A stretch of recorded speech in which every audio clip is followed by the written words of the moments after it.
Good morning, everyone. Welcome to the Doctor on Call at the parking lot. I'm Dr. Maximo with Nacer, and I want to share with you some of the aspects of the tests, usually frequently tested topics for the United States medical licensing examination.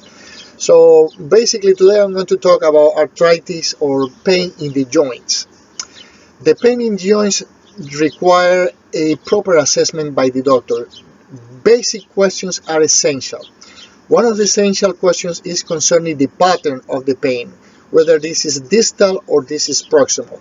By distal we call about distal interphalangeal joints, proximal interphalangeal joints.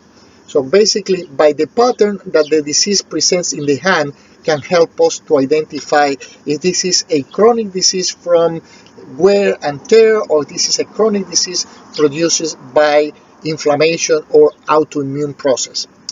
Now the next question we have to ask is how is the morning pain? If the person has morning stiffness, this is important because the morning stiffness that lasts less than half an hour usually is associated with osteoarthritis. So it's actually a wear and tear condition. It's something that is chronic. It's produced by the age, if you will. Now, whenever this morning stiffness lasts more than half an hour, 1 hour, and 2 hours, then we're talking about something that is inflammatory, something that is in the rank of rheumatoid arthritis, systemic lupus erythematosus, ankylosing ankylopoietic arthritis, and parvovirus B19 infection of the type that produce the Payet syndrome, for example. So this is Payet disease, should I say, sorry. And then basically we have the question of what are the other associated factors. This is very important because some of these inflammatory processes are autoimmune disease and they are going to produce systemic conditions. So we're going to identify this and we're going to see those conditions right now in this presentation. Okay. Now, very important question is this symmetric or is not symmetric? Because if we have a joint disease, for example, in the knee, that is mono-articular, meaning it's only circumscribed to this particular knee and not to the other knee, usually we have to get into 4 simple diagnoses. This is probably a gout, or this is a pseudo-gout, or this is a Staphylococcus aureus, or a septic arthritis for Staphylococcus aureus, or a septic arthritis due to a gonococcal infection. So these are the main 4 conditions that we have to think when there is only one joint involved, let's say, for example, the knee. Now, for the purpose of also the seronegative rheumatoid arthritis, rheumatoid factor is positive and we think immediately into what are the conditions that produce a positive rheumatoid arthritis. But there are some other conditions that are seronegative, they are called. For example, the systemic lupus erythematosus, the ankylosing ankylopoietic, the inflammatory bowel disease. And those are conditions, and the Reyes syndrome. Those are conditions that are not going to produce a rheumatoid factor. Okay, so basically, how does this present? In the systemic lupus erythematosus, we usually call this as a lupus, meaning from Latin lobo, wolf. So wolf is like a canine family, and then the canines we know to bark. So in order to remember, we can use the mnemonic BARK, B-A-R-K. So this is going to help us to remember the symptoms, the associated symptoms. B, for example, would stand for brain. The person can have seizures, can have brain involvement. A for anti-nuclear antibodies, because this person has a positive anti-nuclear antibody. Is not pathognomonic, is not specific, but it still is a positive test that can lead us to the diagnosis when we have the other associated factors. R stands for rash. So we have the malar rash that includes symmetrically both parts of the face and includes the bridge of the nose. So basically that helps us to think into the Lupus Erythematosus. Also, they involve lesions, oral lesions, and includes alopecia. Now, the K stands for kidney involvement because these patients usually have also kidney involvement. What type? Usually nephrotic syndrome. So those patients at some point in the progression of this disease can develop the nephrotic syndrome with all the edema and all the characteristics. If they ask you, what is the next step whenever you have that particular case, we'll go with the biopsy, kidney biopsy. I will do, and the drug of choice, by the way, would be, in this case, the cyclophosphamide. Now, for the cases when this patient, a similar patient with lupus develops what is called the rash, we're going to go with these conditions that are called the drug that we use also for the paludism, that is called the hydroxychloroquine. So the hydroxychloroquine is very effective for the rash. What else do we do when there's a medical condition like the arthritis and all the other symptoms of lupus? We use the drugs of choice are generally the steroids. Okay, so this is in general very brief but concise to the point. What we need to know, concise to the points. What we need to know about the rheumatoid arthritis. We saw that it's proximal. We saw that it can produce a stiffness for lasting for a long time. Generally, it spares. It doesn't affect the spine. So it's something that we have to think about. But it also produces these other symptoms, like, for example, is generalized pain. Is pain that is that it can be pathognomonic when we see the X-ray and we see the deviation of the hands. Okay, this is an autoimmune process, so it's an inflammatory process. What are the drugs that we will be using it? We will use the non-steroid anti-inflammatory as drugs of choice, but also we should use some other drugs such as the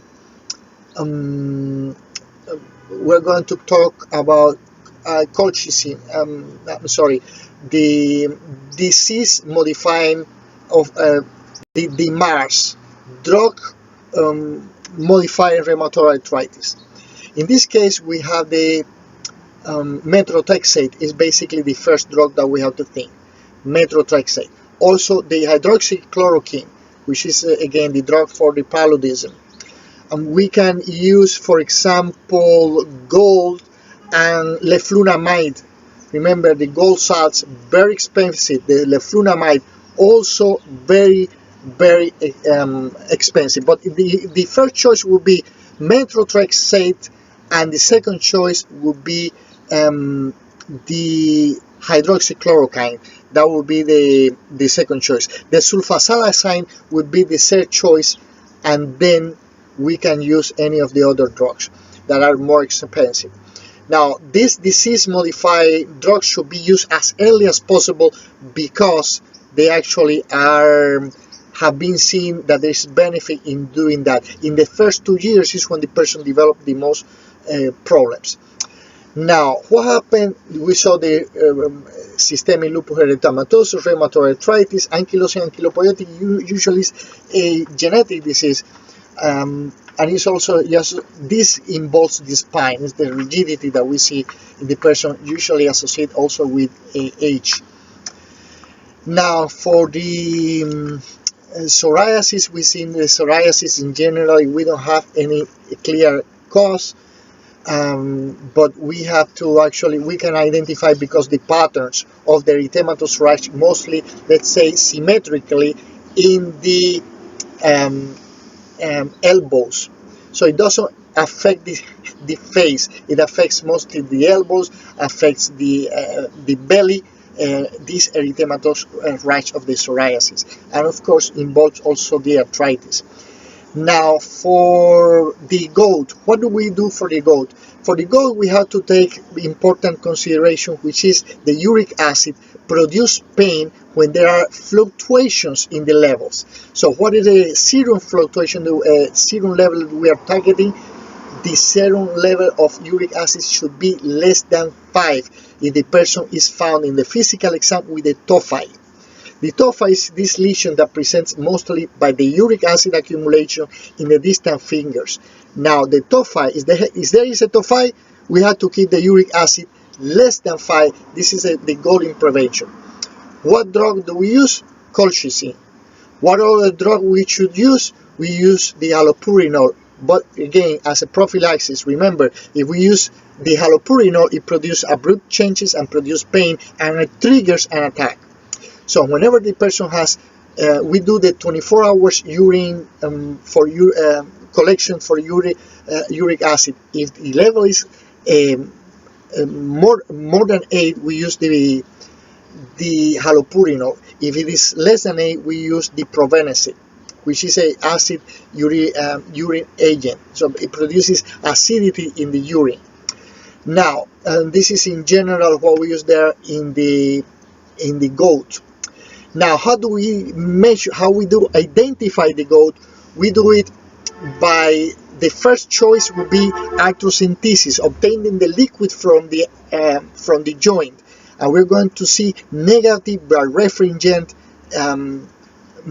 crystals. So that's the diagnosis: negative birefringent crystals. Now, if they have positive birefringent crystals, this would be indicative of pseudogout instead. And then we also have to go for the other conditions here, which are the infections. Now, for knowing the infections, we go with the cell count. More than 50,000 is indicative of the infection. Again, remember Staph aureus and the gonorrhea. For the gonorrhea, we are going to do the BDRL, or Venereal Disease Research Laboratory, so we're going to identify if the person had a sexual contact recently. For the Staph aureus, you're going to just microscopically try to identify the hair.